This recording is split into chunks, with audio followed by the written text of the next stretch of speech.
Hello बच्चों आज बहुत दिनों के बाद मुझे वीडियो बनाने का मौका मिल पाया है। थोड़ा सा मैं बिजी था और इसके चलते मैं वीडियो आप लोगों को नहीं पहुंचा पा रहा था। सो उसके लिए सॉरी। चलिए आज बच्चों हम जो है एटॉमिक स्ट्रक्चर का डिस्कवरी ऑफ प्रोटॉन हमको देखना था। तो चलिए आज हम उनको देख लेते हैं। डिस्कवरी ऑफ इलेक्ट्रॉन के बारे में बच्चों हम पहले देख चुके थे कि कैसे जो होता है जे थॉमसन ने इलेक्ट्रॉन की डिस्कवरी की। आज हम देखेंगे कि प्रोटॉन की आखिर में डिस्कवरी कैसे आई है। तो हेडिंग लगाइए सब लोग, discovery of proton. Discovery of proton.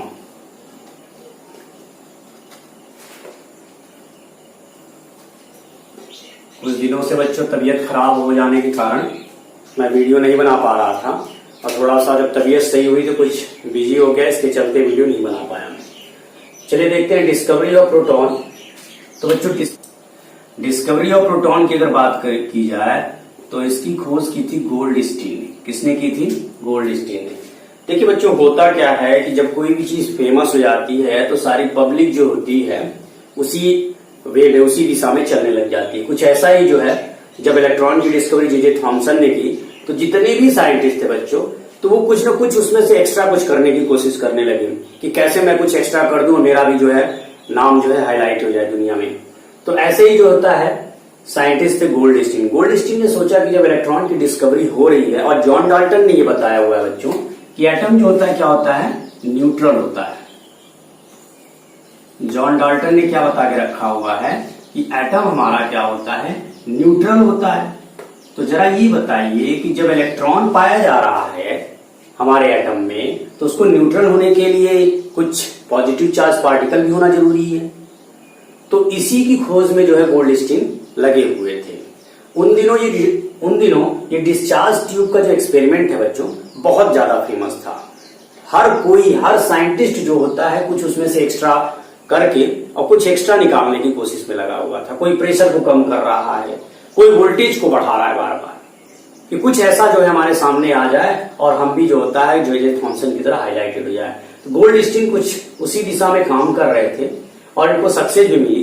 देखिए गोल्डस्टीन ने क्या किया, डिस्चार्ज ट्यूब लिया इस तरह से जैसा कि हमने इलेक्ट्रॉन में देखा हुआ था। ये इस तरह से डिस्चार्ज ट्यूब लिया और इस तरफ जो है इलेक्ट्रोड लगा हुआ है, ये बैटरी लगी हुई है। ये बैटरी 10,000 वोल्ट की है। ये हमारा जो एंड है ये कैथोड वाला है, सब जानते हैं आप लोग, जैसा कि हमने उसमें देखा था। ये वाला एनोड का है एंड, ठीक। गोल्डस्टीन ने क्या किया बच्चों, यहां पे देखिए उन्होंने क्या किया, जो हमारा गैस का प्रेशर था इलेक्ट्रॉन की डिस्कवरी में 10⁻⁴ एटीएम था। यहां पे इन्होंने क्या किया कि गैस के प्रेशर को थोड़ा सा बढ़ा दिया और उसके प्रेशर को 10⁻² एटीएम पे ले आए। जब 10⁻² एटीएम पे ले आए, इस डिस्चार्ज ट्यूब के अंदर जो प्रेशर है गैस का, ये वाल्व लगाना भूल गया था, इसको लगा लीजिएगा। इसी से तो गैस की प्रेशर को जो है कम किया जा रहा है। तो जैसे ही थोड़ा सा बढ़ाया गया तो गैस के पार्टिकल्स जो होता है इसमें अधिक हो गए। अब इलेक्ट्रॉन की डिस्कवरी में हमने क्या देखा था कि इलेक्ट्रोड से कुछ रेज निकल रही थी।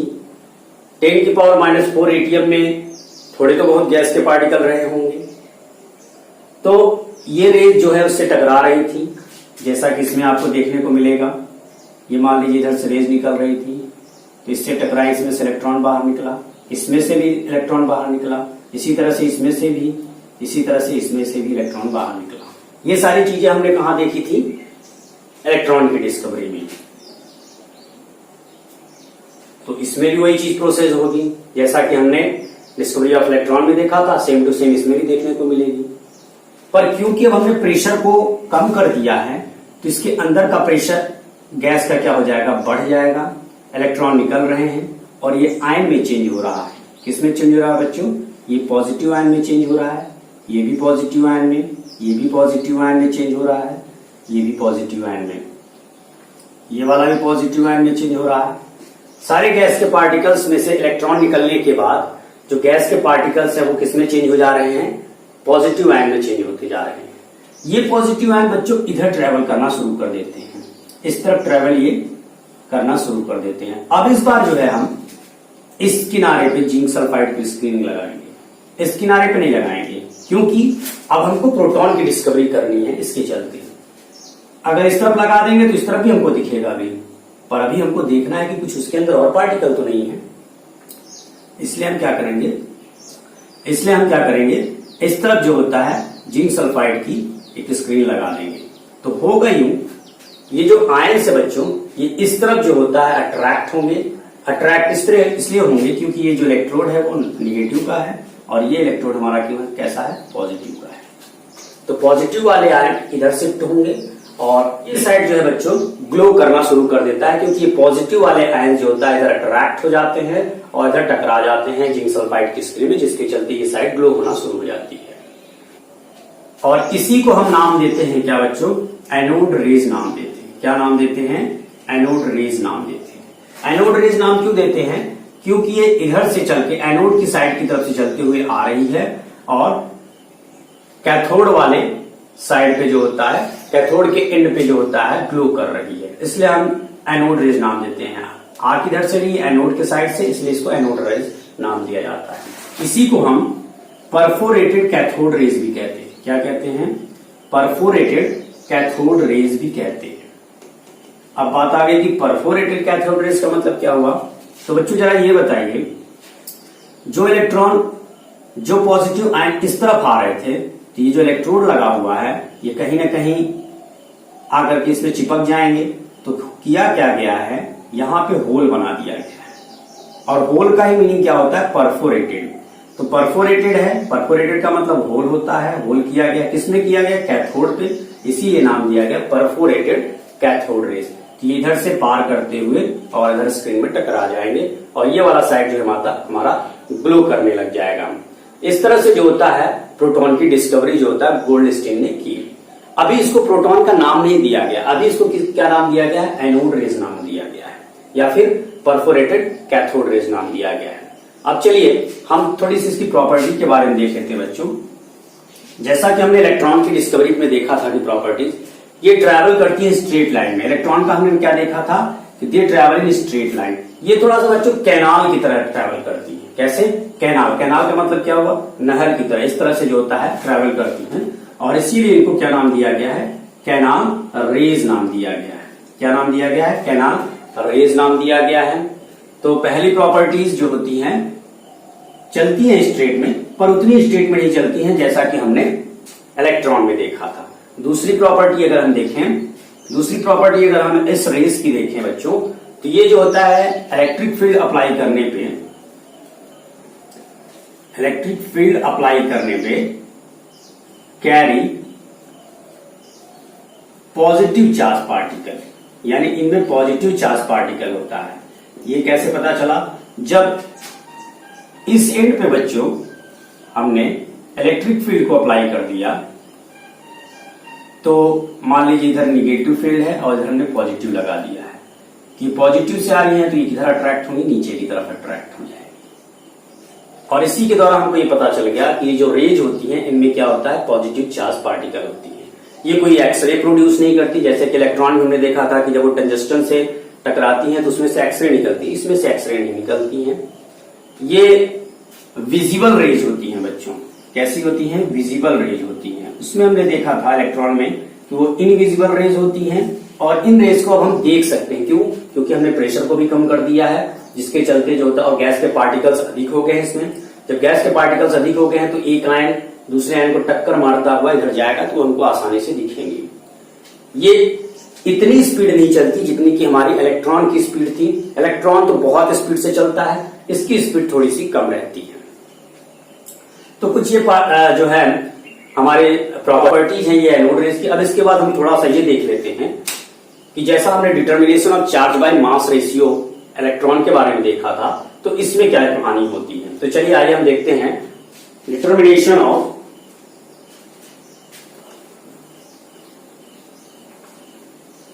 लगा लीजिएगा आप, डिटर्मिनेशन ऑफ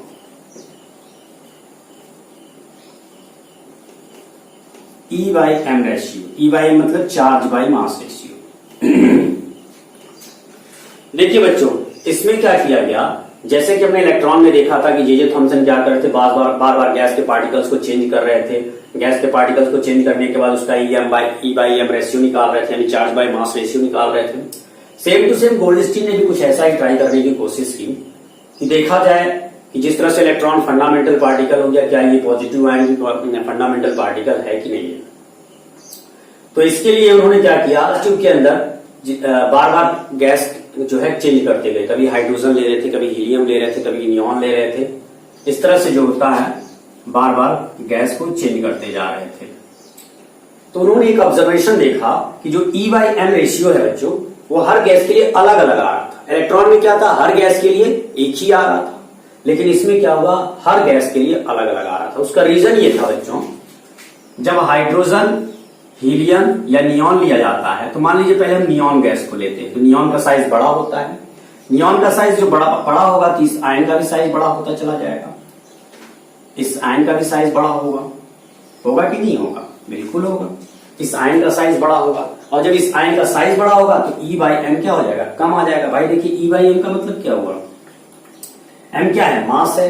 साइज बड़ा होगा तो मास बड़ा हो जाएगा नियॉन के केस में, और जब इसका मास बड़ा हो जाएगा तो E बाई एम क्या हो जाएगा, कम हो जाएगा। डिनोमिनेटर की वैल्यू जब ज्यादा हो जाएगी तो पूरी वैल्यू क्या हो जाएगी, कम हो जाएगी। सेम टू सेम यही देखने को मिला। हीलियम के लिए देखा तो जब मास बड़ा हो गया और कम हो गया। तो गोल्डस्टीन ने क्या सोचा कि आखिर में देखा जाए किस गैस के लिए सबसे, तो इन्होंने क्या किया, हाइड्रोजन को देखा।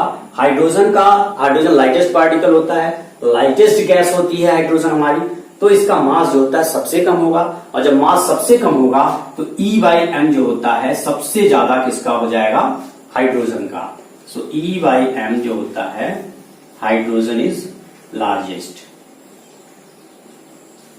हाइड्रोजन के केस में इन्होंने फाइंड किया कि E बाई एम रेशियो जो होता है सबसे ज्यादा होता है। क्यों हो जाता है, क्योंकि मास जो होता है इसका सबसे कम होता है। बाकी और गैसों का क्या होता है, मास बड़ा होता है हाइड्रोजन की अपेक्षा, इसलिए जो होता है उनका कम आ रहा था, बल्कि इसका क्या हो गया, अधिक आ गया।